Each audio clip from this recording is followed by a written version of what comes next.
Hello everyone, welcome back. कैसे हैं आप लोग? Breathing and exchange of gases chapter start किया था हमने, जिसका आज सेकंड लेक्चर है।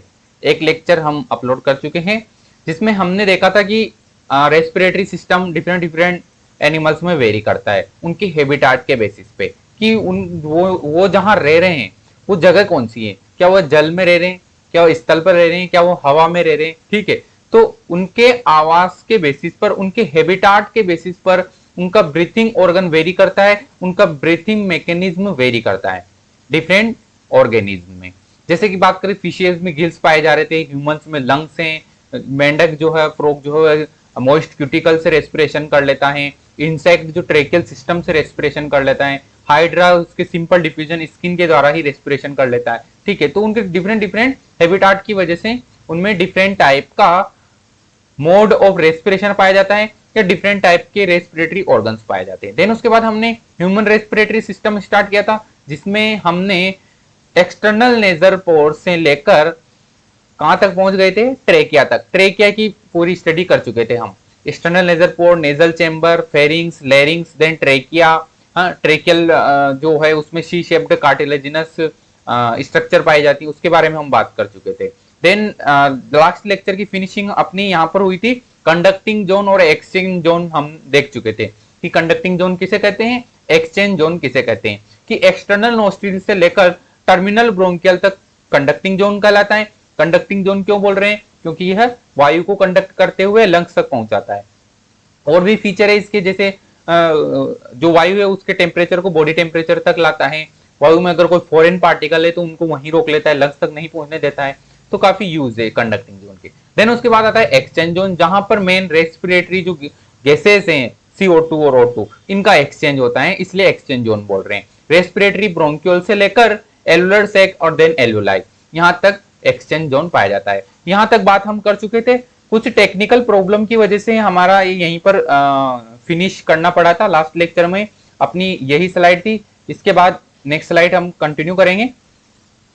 चलिए, ह्यूमन रेस्पिरेटरी सिस्टम पढ़ रहे थे हम, जिसमें हमने कहां तक स्टडी कर ली थी, एक्सटर्नल नोस्ट्रिल से लेकर one by one nasal chamber, trachea मतलब लेरिंग्स, ट्रेकिया ट्रेकिया और टर्मिनल ब्रोंकियल और एक्सचेंज जोन तक हम बात कर चुके थे। अब मेन पॉइंट की बात करते हैं, lungs. We have two lungs which are covered by a double layer pleura, parietal और विसरल। दो लेयर होती है, कौन कौन सी? एक तो लेयर है पैराइटल लेयर, एक लेयर होती है विसरल लेयर। एनसीईआरटी की लाइन है एज इट इज, देखिए,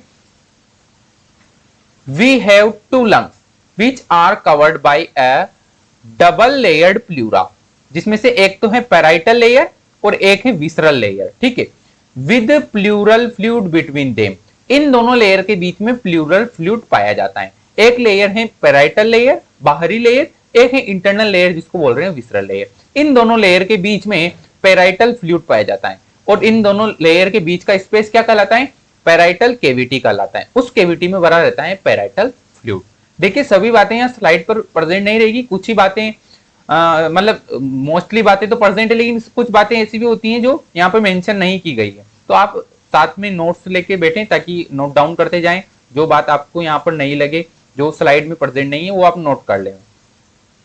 it reduces friction on the lungs surface, it reduces friction on the lungs surface. ठीक है, जो प्लूरल फ्लूइड है वह लंग्स की सरफेस पर फ्रिक्शन को रिड्यूस कर देता है। देखिए भाई, लंग्स जो है उसके चारों तरफ प्लूरा प्रेजेंट है, double layer.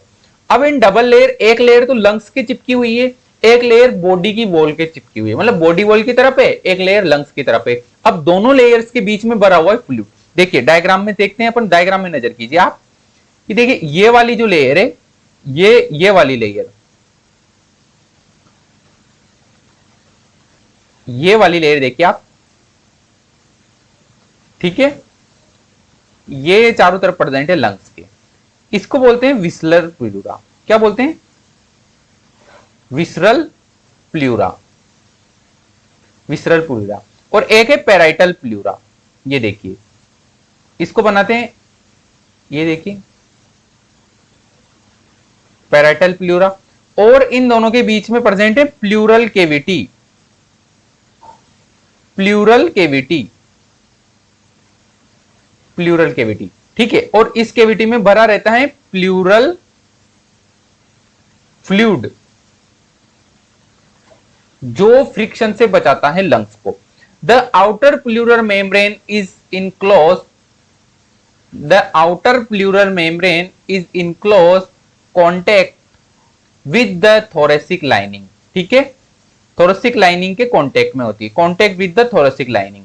Where is the inner pleural layer where is the inner pleural membrane is in contact with the lungs surface, the lungs surface. ठीक है, तो पॉइंट क्लियर है। यहां पर अपने पास दो लेयर है, आउटर और इनर। आउटर को बोल रहे हैं पेराइटल, इनर को बोल रहे हैं विसरल। विसरल लेयर लंग्स के कॉन्टेक्ट में है, जबकि आउटर लेयर, आउटर मेम्ब्रेन जो है वह थोरेसिक लाइनिंग के कॉन्टेक्ट में। और इनका क्या यूज है कि इनके बीच में जो कैविटी पाई जा रही है उसमें प्लूरल फ्लूइड भरा रहता है जो लंग्स को फ्रिक्शन से बचाता है। चलिए नेक्स्ट स्लाइड पे बढ़ते हैं। The lungs are situated in the thoracic cavity. Lungs कहां सिचुएटेड है? थोरेसिक कैविटी के अंदर, थोरेसिक चेंबर के अंदर। कैविटी बोल सकते हैं या चेंबर बोल सकते हैं, कैविटी या चेंबर। ठीक है, उस कैविटी में प्रेजेंट है। ठीक है, which is anatomically an air tight chamber. Anatomically एक एयर टाइट चेंबर है, बहुत ही सेफ चेंबर होता है जिसके अंदर लंग्स प्रेजेंट होते हैं। ठीक है, द थोरेसिक चेंबर या cage is formed dorsally by the ventral column, ventrally by the sternum or laterally by the ribs and on the lower side by the dome shaped diaphragm।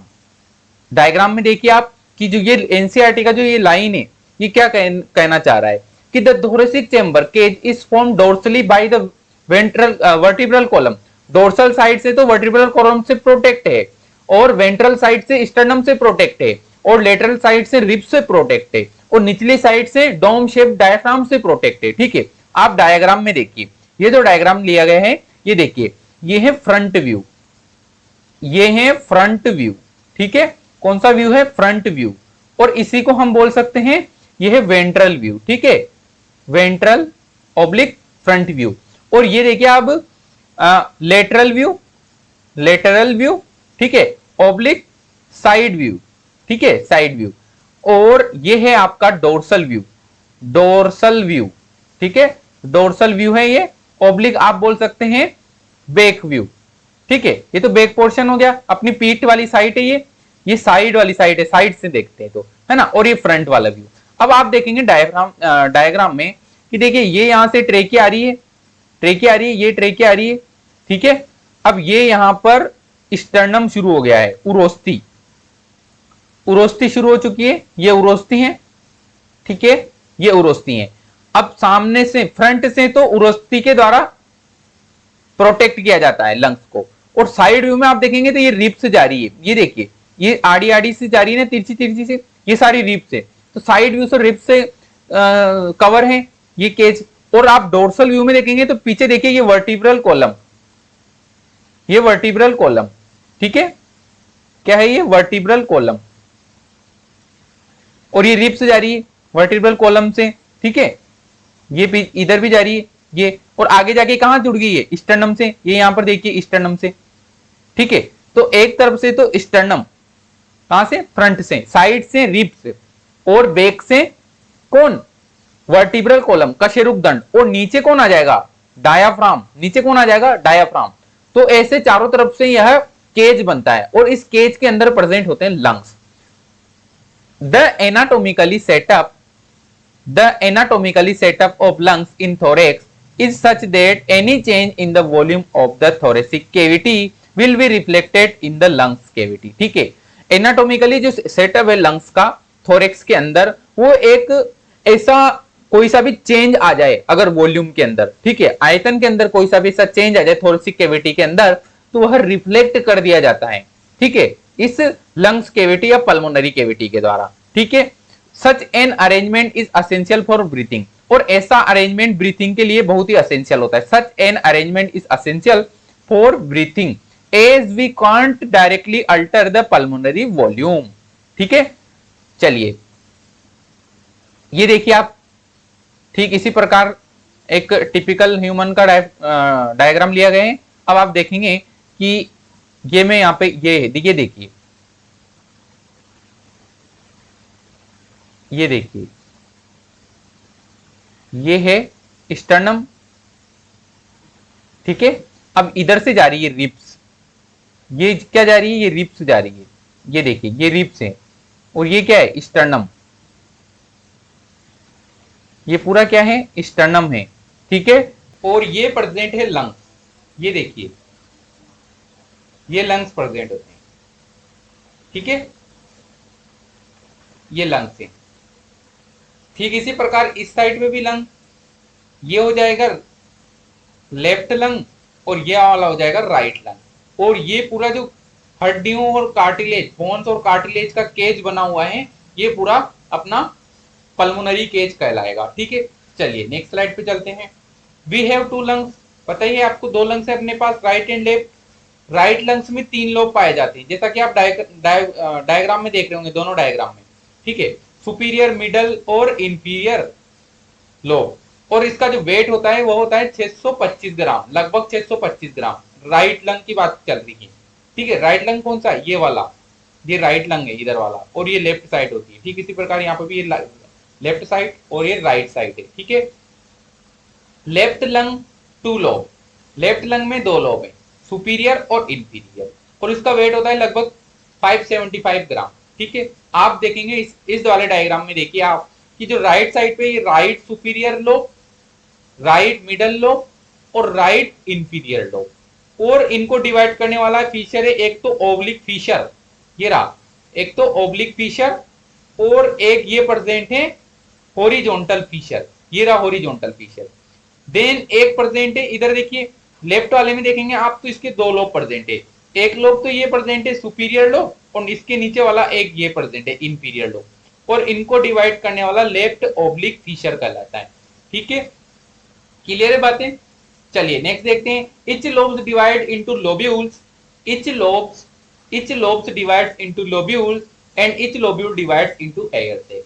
हर एक lobe lobule में divide होता है, और हर एक lobule किसमें divide होता है, air सेक में, और हर एक एयर सेक फर्दर डिवाइड होता है 3 से 4 एल्यूलाई में। आप अगर डायग्राम में देखेंगे तो ये पूरा एक लोब है, आप इस पूरे एक को लोब मान के चलिए, ठीक है। ये पूरा एक लोब है, ओके, ये एक लोब हो गया, क्या हो गया, एक लोब हो चुका है लंग्स का, ये लोब है। अब आप देखेंगे ये लोब्यूल है, ठीक है, हर एक लोब के अंदर लोब्यूल प्रेजेंट है, तो ये लोब्यूल है, ठीक है। तो फर्स्ट स्ट्रक्चर होगी ये, सेकंड वाली स्ट्रक्चर ये लोब्यूल। अब लोब्यूल भी बहुत सारे एयर सेक से मिलकर बना हुआ है, each lobule divide into air sac, ठीक है।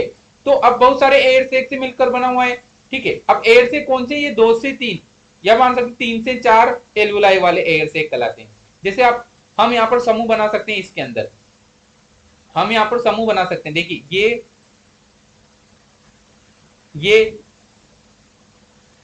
ये वाला, ये से, तो ये क्या हो जाएंगे, एयर सेक हो जाएंगे, क्या हो जाएंगे, एयर सेक, ठीक है। अब हर एक एयर सेक के अंदर 3 से 4 एल्वुलाई, जो हमने एयर सेक बनाया तो देखिए हमने 3 से 4 एल्वुलाई का एयर सेक बनाया है, तो हर एक एयर सेक के अंदर 3 से 4 एल्वुलाई प्रेजेंट होते हैं। और एक सिंगल एल्वुलाई अगर आप देखेंगे, इस तरफ देखिए सिंगल एल्वुलाई, तो यहां पर देखिए कि आपका देखिए ये पल्मोनरी आर्टरी आ रही है, पल्मोनरी आर्टरी अशुद्ध रक्त लेके, इसके अंदर CO2 प्रेजेंट है। जैसे ही आर्टरी यहां ओपन होगी एल्वुलाई की सरफेस पे, देन एल्वुलाई के अंदर क्या प्रेजेंट है, ऑक्सीजन, तो ऑक्सीजन इस में इंटर कर जाएगी इस ब्लड वेसल्स में, और जैसे ही यह ब्लड ऑक्सीजनेटेड होएगा तो इस ब्लड वेसल्स का नेम चेंज हो जाएगा, क्योंकि इसके अंदर ऑक्सीजन आ चुकी है, तो इसका नेम चेंज हो जाएगा। आप क्या बोलेंगे इसको, अब शुद्ध ब्लड हो जाएगा इस वेन के अंदर, और इसको बोलेंगे पल्मोनरी वेन्यूल, ठीक है। देखिए ये लंग्स प्रेजेंट है, ये क्या है, ये लंग्स है, फ्लो चार्ट में समझते हैं, ये लंग्स है। इधर से कोई आर्टरी आई जो हार्ट से ब्लड लेके आ रही है, हार्ट वाला चैप्टर पढ़ेंगे ना अपन, body fluids and circulation, next chapter, तो उसमें और क्लियर हो जाएगी ये बात, ठीक है, कि कौन सी आर्टरी कहाँ जाती है, कौन सी वेन्यूल कहाँ जाती है। तो हार्ट से डीऑक्सीजनेटेड ब्लड, अशुद्ध ब्लड लेके यहाँ पर आ रही है आर्टरी, जिसका नाम है पल्मोनरी आर्टरी, ठीक है। ये कौन आ रही है, पल्मोनरी आर्टरी, कौन आ रही है, पल्मोनरी आर्टरी कहाँ आई, लंग्स में आई। लंग्स में क्या प्रेजेंट है, लंग्स में क्या चीज प्रेजेंट है, ये उसकी फंक्शनल और स्ट्रक्चरल यूनिट एल्वोलाई जो एक्सचेंज का काम करती है। लंग्स में प्रेजेंट है बहुत सारी एल्वोलाई, ठीक है। तो जैसे ही यह पल्मोनरी आर्टरी लंग्स में आएगी, इन एल्वोलाई की सरफेस के कांटेक्ट में आएगी। तो एल्वोलाई में प्रेजेंट क्या प्रेजेंट है एल्वोलाई के अंदर, ऑक्सीजन। तो एल्वोलाई में प्रेजेंट ऑक्सीजन इस ब्लड वेसल्स में, इधर से आ रही है एक ब्लड वेसल जिसका नाम दिया हमने आर्टरी। अब वापस जो लंग्स से निकलेगी एक ब्लड वेसल, इसका नाम देंगे हम पल्मोनरी वेन्यूल, पल्मोनरी वेन्यूल, ठीक है, या वेन बोल सकते हैं, दोनों नाम बोल सकते हैं, ठीक है। वेन्यूल जो माइन्यूट होती है ना, वेन से माइन्यूट, उसको वेन्यूल बोलते हैं। वेन्यूल वेन से माइन्यूट होती है, ठीक है।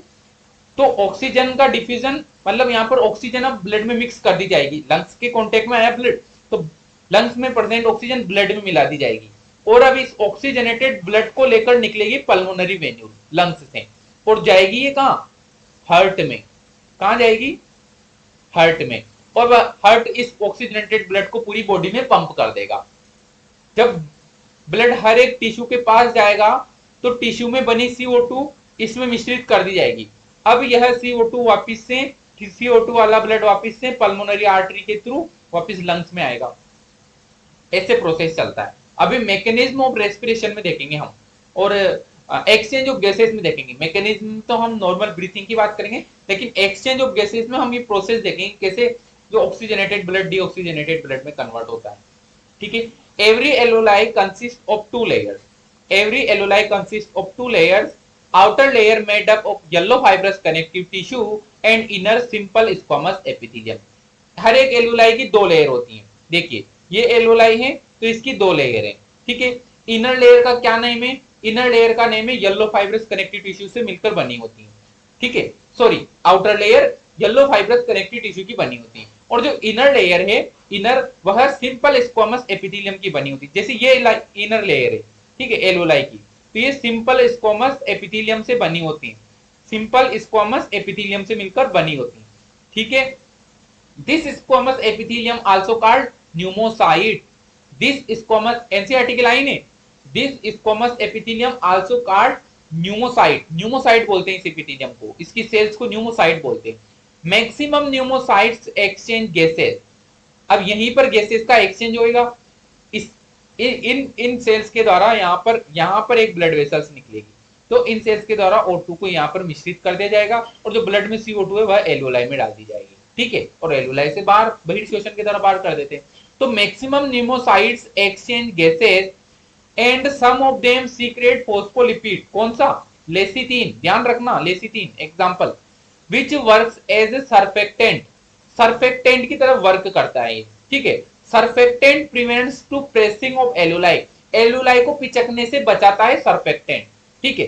कुछ न्यूमोसाइट्स तो, मैक्सिमम न्यूमोसाइट्स तो गैसेस का एक्सचेंज करती हैं, लेकिन कुछ न्यूमोसाइट्स, जैसे यहां पर ये वाली न्यूमोसाइट, ये वाली न्यूमोसाइट, ये क्या करेगी, ये लेसिथिन का सीक्रेशन करेगी, जो कि एक फॉस्फोलिपिड है, जो इस एल्वोलाई को पिचकने से बचाएगा ताकि इसमें हवा भरी रहे, ठीक है। तो ये वर्क हो जाएगा। डायग्राम में देखिए आप, ये सर्फेक्टेंट लेयर है पिंक कलर की, inner most layer, surfactant layer, ठीक है। ये बचाती है किससे, एल्वोलाई को प्रेसिंग होने से, एल्वोलाई को पिचकने से बचाती है। देन उसके बाद आप देखिए basement membrane, alveolar epithelium, simple squamous epithelium, ठीक है, ऐसा बोल सकते हैं, सिंपल स्क्वामस एपिथेलियम, ओके। अब फिर यहां पे देखिए आप इंटरस्टिशियम, इंटरस्टिशियम मतलब स्पेस है। देन उसके बाद ये जो बड़ी मोटाई वाली रेड कलर की, ये क्या है, ब्लड वेसल्स है। अब यहां क्या भरी रहेगी, O2, जिसको इसमें डाल दिया जाएगा, ठीक है, और इसमें प्रेजेंट CO2 को इधर एल्वोलाई में डाल दिया जाएगा। ऐसे एक्सचेंज होता है। एक्सचेंज ऑफ गैसेस में देखेंगे हम इसको। हम रेस्पिरेशन में इन्वॉल्व जो स्टेप्स है वो देख रहे हैं, एनसीईआरटी में एज इट इज दे रखी है। फिर मेनली रेस्पिरेशन में होता क्या है, क्या होता है रेस्पिरेशन में, देखिए फर्स्ट पॉइंट देखिए, breathing of pulmonary ventilation by which atmospheric air drown in and CO2 rich alveolar air release out. भाई होता क्या है कि जो ब्रीथिंग करते हैं ना हम, उसमें जब हम अंदर सांस लेते हैं तो CO2 अंदर जाती है अपने, ठीक है, और एल्वोलाई में भरी हुई, सॉरी, O2 अंदर जाती है ऑक्सीजन, और एल्वोलाई में भरी हुई CO2 बाहर निकल आती है। भाई जो रेस्पिरेशन करते हैं हम, रेस्पिरेशन में ऑक्सीजन लेते हैं, संसार का हर एक प्राणी रेस्पिरेशन के लिए ऑक्सीजन पर निर्भर है। तो हम रेस्पिरेशन में जैसे ही अंदर ऑक्सीजन लेते हैं, ऑक्सीजन एलुलाई से पास हो जाती है ब्लड वेसल्स में, और एलुलाई में भरी हुई CO2 हम बहिर्शोषण के द्वारा बाहर कर देते हैं। देन नेक्स्ट स्टेज क्या होता है कि जो O2 हमने ब्लड वेसल्स में डाली उसका डिफ्यूजन होता है। Diffusion of gases O2 and CO2 across alveolar membrane, alveolar membrane से O2 CO2 का एक्सचेंज होता है। Transport of gases by blood, जब ब्लड में O2 मिक्स हो जाएगी तो उसका ट्रांसपोर्ट होएगा। Diffusion of O2 CO2 between blood and tissue, और जब टिश्यू के पास पहुंचेगा यह ऑक्सीजनेटेड रक्त, तो इसमें प्रेजेंट O2 टिश्यू ले लेंगे और टिश्यू में बनी हुई CO2 वापस ब्लड में डाल दी जाएगी। Utilise of O2 by the cells for catabolic reaction and resultant release of CO2। ठीक है, टिश्यू कैटाबोलिक रिएक्शंस में बनी हुई जो CO2 है उसको वापस ब्लड में मिक्स कर लेते हैं, और नेक्स्ट जो कैटाबोलिक रिएक्शन के लिए उनको रिक्वायरमेंट होती है O2 को, वो O2 ब्लड से ले लेते हैं। ये पूरा प्रोसेस रहता है। तो ये बात की हमने पूरे रेस्पिरेटरी सिस्टम की कौन कौन सी स्ट्रक्चर पाई जाती हैं, कौन कौन सी स्ट्रक्चर क्या क्या योगदान देती है। चलिए अब बात करते हैं हम कुछ मसल्स की जो रेस्पिरेशन में मदद करती है, जैसे intercostal muscle. Intercostal muscle, A space between two ribs is called intercostal space, which there are two types of muscles। ठीक है, दो रिब्स के बीच का स्पेस इंटरकोस्टल स्पेस कहलाता है, जहां पर दो टाइप की इंटरकोस्टल मसल पाई जाती है। एक तो पाई जाती है इंटरनल इंटरकोस्टल मसल, एक पाई जाती है एक्सटर्नल इंटरकोस्टल मसल। जो इंटरनल इंटरकोस्टल मसल है वह हेल्प करती है फोर्सफुल एक्सपीरिएशन में, जोर से बाहर सांस निकालना। तो फोर्सफुल एक्सपीरिएशन में यह इंटरनल इंटरकोस्टल मसल हेल्प करती है, और external intercostal muscles it help in inspiration, यह अंतःश्वसन मदद करती है, सांस लेने में मदद करती है। और एक पाया जाता है डायफ्राम, आप सभी वाकिफ है इस स्ट्रक्चर से। It is dome shaped muscular structure. Dome shape muscular structure होती है ऐसे, दोनों लंग्स, ये इधर वाला लंग, ये इधर वाला लंग, और यहां पाया जाता है डोम शेप। नॉर्मल कंडीशन में डोम शेप पाया जाता है ये। तो it is dome shaped muscular structure that separate the thoracic and abdominal cavity. Diaphragm से ऊपर पाई जाती है थोरेसिक कैविटी, डायफ्राम से नीचे पाई जाती है abdominal cavity. Okay, it helps in respiration, यह भी रेस्पिरेशन में हेल्प करता है। देखिए आप डायग्राम में देखिए, इधर ये दोनों रिब्स के बीच का स्पेस इंटरकोस्टल स्पेस कहलाता है, जहां पर मसल्स प्रेजेंट आ रही होगी, आप मसल प्रेजेंट है जो आपको नजर आ रही होगी। ठीक है, रहा एक्सटर्नल इंटरकोस्टल, ये ऐसे तिरछी वाली इस प्रकार जो तिरछी है वो एक्सटर्नल इंटरकोस्टल मसल्स हैं, और इस प्रकार जो तिरछी है यहाँ पर ऐसे, वो इंटरनल इंटरकोस्टल मसल है। यहाँ देखिए आप एक सेक्शन व्यू, ये रिब्स जा रही है, एक रिब्स ये है और एक रिब्स ये है। इधर जो ये रेड कलर की इस प्रकार तिरछी है वो एक्सटर्नल इंटरकोस्टल मसल, और जो आंतरिक साइड पर इस प्रकार से है, भाई आंतरिक साइड पे इंटरनल साइड पे इस प्रकार से, वो इंटरनल इंटरकोस्टल मसल, और जो आउटर साइड पर है वो एक्सटर्नल इंटरकोस्टल मसल। ठीक है, चलिए मसल्स की बात हो गई। अब बात करते हैं हम मैकेनिज्म ऑफ ब्रीथिंग की। अभी तक हम स्ट्रक्चर की बात कर रहे थे, ह्यूमन में जो रेस्पिरेटरी सिस्टम है उसमें कौन कौन सी स्ट्रक्चर पाई जाती है, क्या क्या योगदान है। अब वर्क कैसे करता है, मैकेनिज्म देखते हैं कि जो रेस्पिरेटरी ऑर्गन है वो वर्क कैसे करते हैं। चलिए देखते हैं। Breathing involves two stage, breathing में दो स्टेज इन्वॉल्व होती है, एक तो होती है इंस्पिरेशन, एक होती है expiration. Inspiration during which atmospheric air is drawn in and expiration by which the alveolar air is released out। by inspiration सांस अंदर लेना, एक्सपिरेशन सांस बाहर करना। इंस्पिरेशन में हम वायुमंडलीय एयर को अंदर लेते हैं, और एक्सपिरेशन में हम एलुलर सैक या एलुलाई में प्रेजेंट वायु को बाहर निकालते हैं। Okay, the movement of air into and out of the lung is carried out by creating a pressure gradient between the lungs and the atmosphere। भाई जो ये वायु अंदर ले रहे हैं, वायु बाहर जा रही है ना, वो कैसे जा रही है, तो जो कैविटी है उसमें प्रेशर जनरेट होता है। The movement of air into and out the lungs is carried about creating a pressure gradient between the lungs and atmosphere. जो वायुमंडल है और जो लंग्स है, वायुमंडलीय वायु और लंग्स में भरी हुई वायु या लंग्स वॉल्यूम के बीच में जो प्रेशर ग्रेडियंट क्रिएट होता है, जो प्रेशर ग्रेडियंट क्रिएट होता है ना, उसके फलस्वरूप यह ऑक्सीजन अंदर जाती है और CO2 बाहर जाती है। बोल सकते हैं वायु अंदर जाती है और वायु बाहर निकलती है।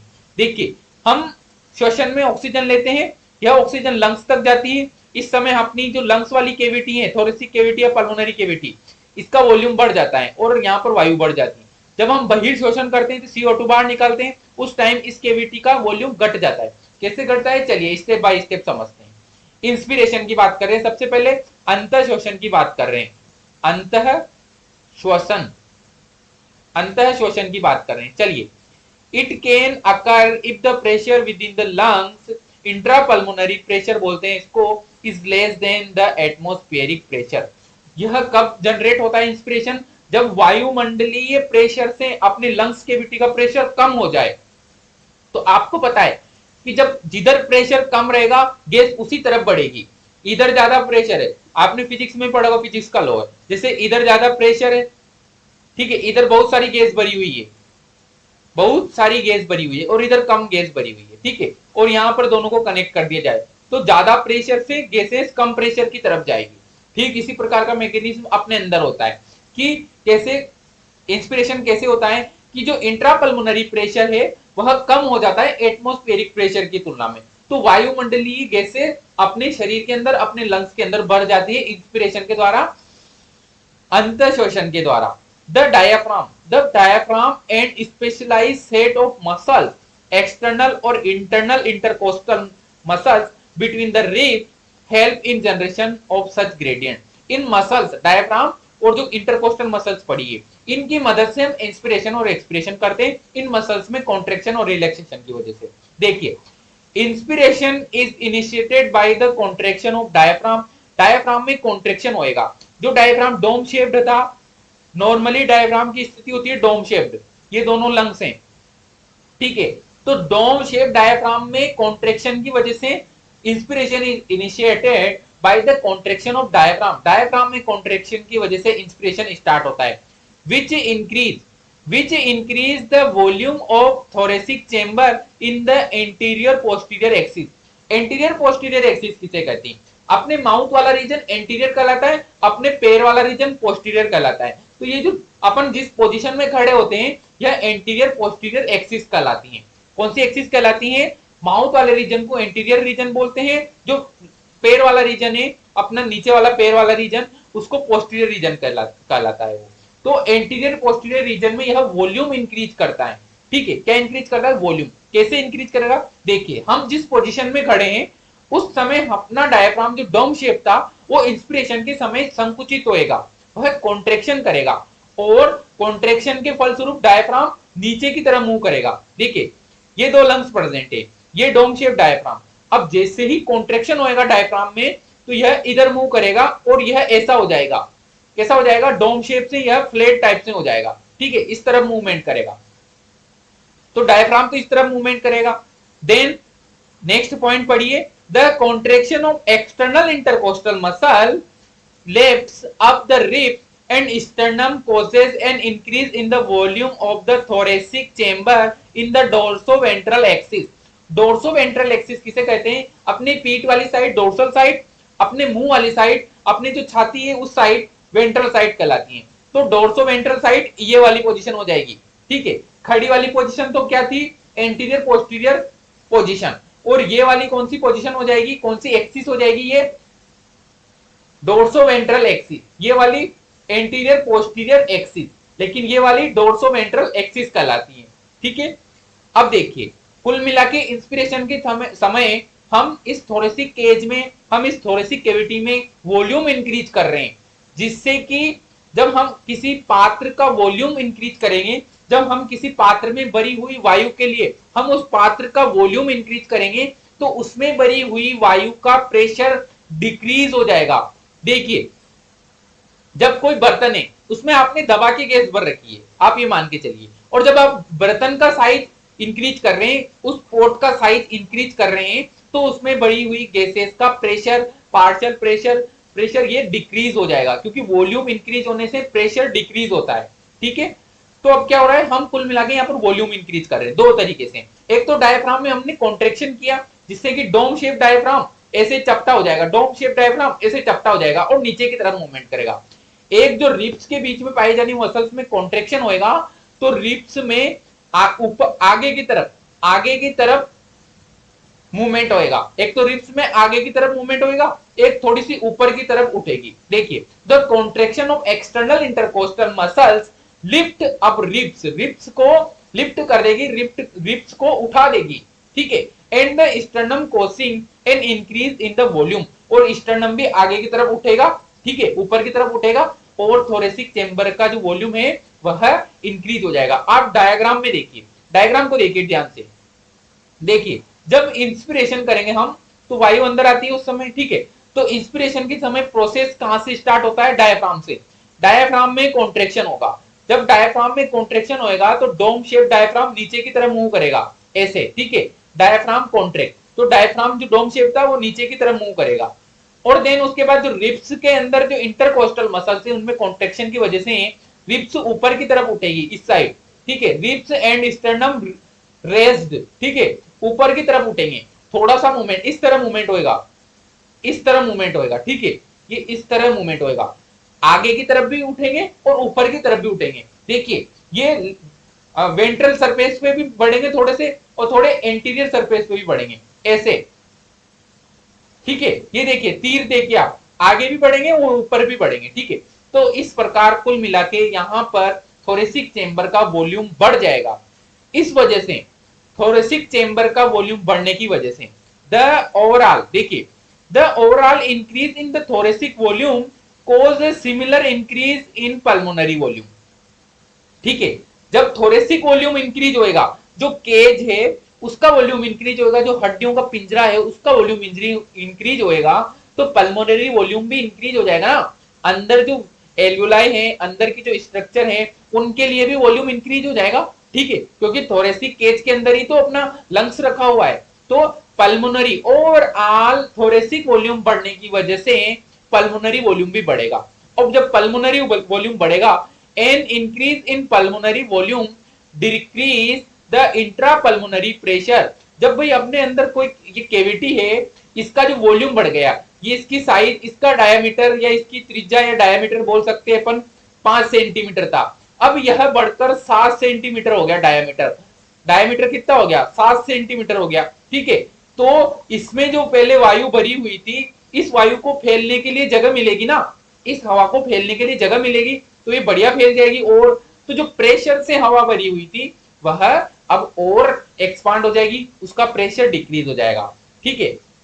तो the increase in pulmonary volume decrease the intrapulmonary pressure, जैसे वॉल्यूम में इंक्रीजमेंट देखा जाएगा, प्रेशर के अंदर डिक्रीज देखा जाएगा, प्रेशर डिक्रीज हो जाएगा, और प्रेशर इतना डिक्रीज हो जाएगा जो कि वायुमंडल प्रेशर से भी नीचे चला जाएगा। भाई प्रेशर जो डिक्रीज हुआ है ना, प्रेशर जो कम हुआ है ना अंदर कैविटी के अंदर, वह इतना कम हो जाएगा कि वायुमंडलीय प्रेशर से भी कम हो जाएगा। सो देट, इस वजह से जब पल्मोनरी वॉल्यूम कम हो जाएगा वायुमंडलीय वॉल्यूम से, तो वायुमंडल में प्रेजेंट गैसेस अपने लंग्स के अंदर भर जाएगी, क्योंकि वायुमंडल में प्रेशर ज्यादा है इस समय, और पल्मोनरी केज के अंदर, पल्मोनरी कैविटी के अंदर वॉल्यूम कम है, प्रेशर वॉल्यूम ज्यादा है और प्रेशर कम है। तो अंदर प्रेशर कम है, बाहर प्रेशर ज्यादा है, तो गैसें किस तरफ मूव करेगी? अधिक प्रेशर से कम प्रेशर की तरफ। तो इंस्पिरेशन के समय अपने अंदर वायु बढ़ जाएगी। देखिए लास्ट स्टेटमेंट देखिए आप, an increase in pulmonary volume decrease the intrapulmonary pressure to less than the atmospheric pressure which force the air from outside to move into the lungs, जिसको हम बोलते हैं इंस्पिरेशन। क्या बोलते हैं? इंस्पिरेशन। इस प्रकार इंस्पिरेशन होएगा। अब नेक्स्ट आगे बात करते हैं एक्सपिरेशन कैसे होगा। भाई जो वॉल्यूम इंक्रीज हुआ था, जो रिब्स आगे की तरफ बढ़ी थी, जो डायफ्राम नीचे की तरफ मूवमेंट किया था, वो वापस अपनी वास्तविक कंडीशन में आना शुरू हो जाएंगे, ठीक है। तो इंस्पिरेशन एक एक्टिव प्रोसेस है, जिस समय हम एकदम से एक्टिव होकर अपना जो डायफ्राम है वो नीचे की तरफ मूव करेगा, रिब्स ऊपर की तरफ मूव करेगी, और यह प्रोसेस 2 सेकंड के लिए चलता है। इंस्पिरेशन एक एक्टिव प्रोसेस है और 2 सेकंड के लिए चलता है, और एक्सपिरेशन एक पैसिव प्रोसेस है और लगभग 3 सेकंड के लिए चलता है, ठीक है। आप सांस लेके देखिए, आपको फील हो जाएगा। चलिए एक्सपिरेशन कंप्लीट कर दें, फिर हम प्रैक्टिकली भी सांस लेके देखेंगे। इंस्पिरेशन में क्या हुआ कि स्टर्नम, रिब्स, सबने, डायफ्राम, इन सबने मिलकर थोरेसिक केज का वॉल्यूम बढ़ाया, पल्मोनरी वॉल्यूम इंक्रीज किया जिससे पल्मोनरी प्रेशर डिक्रीज हुआ था और वायुमंडलीय गैसें अंदर गई थी। अब एक्सपिरेशन में क्या होता है? Expiration takes place when the intrapulmonary pressure is higher than the atmospheric pressure. अब क्या होगा? इंट्रापल्मोनरी प्रेशर इंक्रीज होएगा इस समय आउटर प्रेशर से, तो अंदर भरी हुई वायु, अधिक प्रेशर में भरी हुई वायु कम प्रेशर की तरफ मतलब वायुमंडल की तरफ मूव करेगी। देखिए, रिलैक्सेशन ऑफ डायफ्राम, डायफ्राम में रिलैक्सेशन होएगा एंड इंटरकोस्टल मसल, ठीक है, relaxation of diaphragm and intercostal muscle, return to the diaphragm and sternum to their normal position, अपनी अपनी नॉर्मल पोजीशन में आ जाएगी रिब्स भी, स्टर्नम भी और डायफ्राम भी, ठीक है। And reduce the thoracic volume, thoracic volume reduce होएगा, थोरेसिक वॉल्यूम रिड्यूस होएगा तो thereby pulmonary volume, pulmonary volume क्या होएगा? पल्मोनरी वॉल्यूम भी रिड्यूस होएगा। भाई थोरेसिक वॉल्यूम रिड्यूस हो रहा है, केज का वॉल्यूम रिड्यूस हो रहा है तो अंदर लंग्स का वॉल्यूम भी रिड्यूस हो जाएगा। पल्मोनरी किसके संदर्भ में बोलते हैं? लंग्स के संदर्भ में, तो लंग्स का वॉल्यूम भी रिड्यूस हो जाएगा। अब जब वॉल्यूम रिड्यूस होएगा तो this leads to an increase in intrapulmonary pressure to slightly above the atmospheric pressure causing the expulsion of air from the lungs। बात समझ में आई कि जब पल्मोनरी वॉल्यूम डिक्रीज हो गया है किसकी वजह से? क्योंकि थोरेसिक वॉल्यूम डिक्रीज हो गया है। अब जब दोनों वॉल्यूम डिक्रीज हो गए तो लंग्स के अंदर वॉल्यूम डिक्रीज हो गया है, लंग्स के अंदर वॉल्यूम डिक्रीज हो गया है तो प्रेशर इंक्रीज हो जाएगा। प्रेशर इंक्रीज होने की वजह से यह प्रेशर वायुमंडलीय प्रेशर से भी अधिक हो जाएगा, और जब वायुमंडलीय प्रेशर से अधिक प्रेशर हो जाएगा तो अंदर प्रेशर अधिक होने के कारण गैसें कम प्रेशर की तरफ मूव करेगी, मतलब हम बहिर्शोषण करेंगे, हम एक्सपीरिएशन करेंगे, ठीक है। और इस समय आपको रिब्स और डायफ्राम की कंडीशन नॉर्मल होती हुई नजर आएगी। जो रिब्स ऊपर की तरफ बढ़ी थी, देखिए अब तीर देखिए, आप एरो देखिए, उल्टे लग रहे हैं, ठीक है। जो रिब्स पहले इंस्पिरेशन के समय इधर थी, इधर की तरफ मूव कर रही है, अब रिब्स वापस अपनी रिटर्न अपनी नॉर्मल पोजीशन में आ रही है। Ribs and sternum returns to original position, और डायफ्राम भी डोम शेप्ड हो रहा है, वापस ओरिजिनल पोजीशन में आ रहा है, डोम शेप। इस वजह से इस कैविटी की जो वॉल्यूम है वो डिक्रीज हो जाएगा और प्रेशर इंक्रीज हो जाएगा। रिजल्ट में प्रेशर इंक्रीज होने की वजह से अंदर भरी हुई वायु बाहर निकल जाएगी, मतलब CO2 बाहर निकल जाएगी एक्सपिरेशन के समय। आप अब फील कीजिएगा फिजिकली कि आप एकदम से अंतःशोषण कीजिए तो आप पाएंगे कि आपकी छाती ऊपर उठेगी, थोड़ी सी फूलेगी और ऊपर की तरफ उठेगी, मतलब अंदर वॉल्यूम इंक्रीज हुआ। अंदर वॉल्यूम इंक्रीज होने से मतलब है अंदर प्रेशर डिक्रीज हुआ, और प्रेशर डिक्रीज होने की वजह से वायुमंडलीय प्रेशर से वो कम हो जाएगा, और वायुमंडल में अधिक प्रेशर में जो O2 परसेंट है वो कम प्रेशर की तरफ अंदर चली जाएगी, मतलब इंस्पिरेशन डन। इंस्पिरेशन के समय डायफ्राम में कॉन्ट्रैक्शन, इंटरकोस्टल मसल्स में कॉन्ट्रैक्शन, और डायफ्राम का मूवमेंट नीचे की तरफ, रिब्स का मूवमेंट अपवर्ड और डायफ्राम का मूवमेंट डाउनवर्ड, ठीक है। और जब एक्सपिरेशन होएगा तो रिब्स वापस अपनी नॉर्मल कंडीशन में लौटेगी, रिब्स जो ऊपर की तरफ अपवर्ड मूवमेंट किया था वो वापस अपनी नॉर्मल कंडीशन में जाएगी, जो डायफ्राम ने डाउनवर्ड मूवमेंट किया था जो फ्लैट शेप में जा रहा था अब वो वापस अपवर्ड मूवमेंट करेगा, मतलब डाउन शेप हो जाएगा। रिजल्ट में केविटी के वॉल्यूम है, जो थोरेसिक वॉल्यूम है और जो पल्मोनरी वॉल्यूम है वह डिक्रीज हो जाएगा। वॉल्यूम डिक्रीज होने की वजह से अंदर प्रेशर इंक्रीज हो जाएगा बाहर की तुलना में, वायुमंडल की तुलना में, तो प्रेशर इंक्रीज होने की वजह से अंदर भरी हुई वायु बाहर निकल जाएगी। इस प्रकार एक्सपिरेशन, इंस्पिरेशन और एक्सपिरेशन होता है, ठीक है। दोनों डायग्राम को एक साथ देखेंगे आप तो देखिए, ये वाला पूरा डायग्राम इंस्पिरेशन का है, ये वाला डायग्राम पूरा एक्सपिरेशन का है, दोनों डायग्राम एनसीईआरटी के। आपको क्लियर हो गया होगा कि जब डायफ्राम नीचे की तरफ मूव करेगा, रिब्स अपवर्ड मूव करेगी तो इस कैविटी का वॉल्यूम आपको बढ़ता हुआ नजर आएगा, ठीक है, तो वायु अंदर घुस जाएगी। और जब आप देखेंगे कि रिब्स वापस अपनी नॉर्मल कंडीशन में लौट रही हैं, डायफ्राम भी नॉर्मल कंडीशन में लौट रहा है, तो आप ये देखें कि वॉल्यूम यहाँ पर डिक्रीज हो गया। वॉल्यूम डिक्रीज होने से प्रेशर इंक्रीज हो जाएगा और गैसें बाहर निकल जाएगी। तो इस समय तो O2 इंटर करेगी इंस्पिरेशन के समय, और एक्सपिरेशन के समय CO2 बाहर निकल जाएगी, ठीक है। ये हो गया मैकेनिज्म ऑफ ब्रीथिंग, ठीक है। नेक्स्ट लेक्चर में हम और आगे भी बात करेंगे, थोड़ा सा मैकेनिज्म ऑफ ब्रीथिंग के बारे में थोड़ा सा और जानकारी लेते हैं। वी हैव द एबिलिटी, थोड़ी सी और टर्मिनोलॉजी एग्जाम में पूछी जा सकती है, तो अभी मेन मैकेनिज्म अपना खत्म हो चुका है, इंस्पिरेशन एक्सपिरेशन, लेकिन सम टर्मिनोलॉजी देख लेते हैं। क्या क्या अपन को डाटा पूछा जा सकता है एग्जाम में। We have the ability to increase the strength of inspiration. हम हमारे अंदर ये एबिलिटी है कि हम ज्यादा अपनी स्ट्रेंथ से ज्यादा अपनी जो अंदर वायु लेने की जो क्षमता है उसको इंक्रीज कर सकते हैं। तो we have the ability to increase the strength of inspiration and expiration with the help of additional muscle in the abdomen. Abdomen की एडिशनल मसल्स की मदद से हम जोर से सांस अंदर ले सकते हैं, अधिक वायु अंदर ले सकते हैं और अधिक वायु बाहर निकाल सकते हैं। अपनी नॉर्मल क्षमता से हम वायु लेने की क्षमता को इंक्रीज कर सकते हैं और बाहर निकालने की क्षमता को इंक्रीज कर सकते हैं। ठीक है। On average a healthy human breath 12 to 60 times per minute. 12 to 60 time per minute एक हेल्दी मनुष्य 1 मिनट के अंदर लगभग 12 से 16 बार इंस्पिरेशन और एक्सपिरेशन करता है। मतलब 12 से 16 बार ब्रीथिंग करता है वह। ठीक है। The volume of air involved in the breathing movements can be estimated by using a spirometer।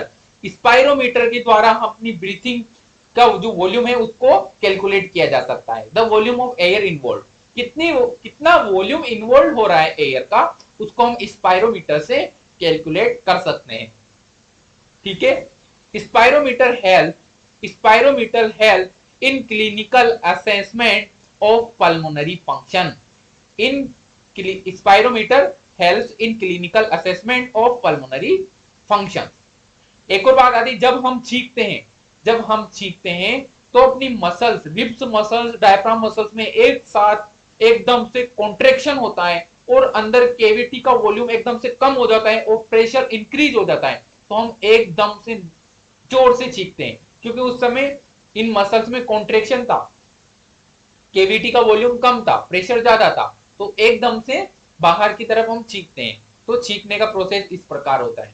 तो मैकेनिज्म ऑफ ब्रीथिंग अपना कंप्लीट हो चुका है। अब तक अपने 2 लेक्चर हो चुके हैं, आज के लिए इतना ही पढ़ रहे हैं हम। 2 लेक्चर अपने कंप्लीट हो चुके हैं। फर्स्ट लेक्चर में हमने बात की थी रेस्पिरेटरी सिस्टम के बारे में। इस वाले लेक्चर में हमने अपना शेष जो बचा हुआ था पिछले लेक्चर का respiratory system, human respiratory system, उसकी स्ट्रक्चर, लंग्स के बारे में बात की और देन हमने स्टार्ट किया मैकेनिज्म ऑफ ब्रीथिंग, कैसे हम ब्रीथ करते हैं। ठीक है। तो नेक्स्ट लेक्चर में हम बात करेंगे रेस्पिरेटरी वॉल्यूम एंड कैपेसिटीज की। ठीक है। चलिए, थैंक यू।